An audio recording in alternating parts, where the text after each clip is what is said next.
krejt procesi I të qenit aktor, për mu është një lloj kurreshje për me zbulu dimenzione të ndryshme përmes personazheve që unë duhet të me I dujt.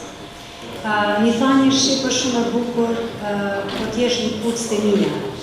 Kështu që gradualisht unë filloj një punë me personazhin që më ofrohet me dujt, duke u fut në kuc të atij personazhi.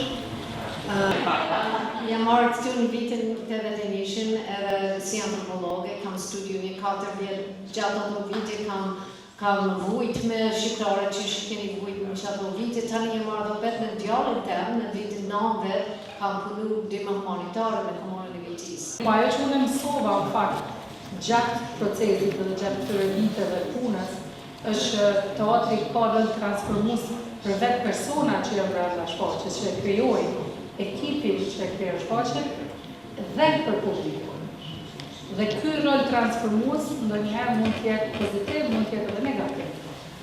Dhe varet shumë se me kë punojmë, si punojmë dhe procesi I cili ndonjëherë mund të jetë I vështirë, por kur bëhet me njerëz të duhur, roli transformues është shumë pozitiv. Kur bëhet me njerëz që nuk I besojnë vlerat të cilat I bën me reprezentueske në shfaqje produkti final, mund të jetë shumë I dëmshëm.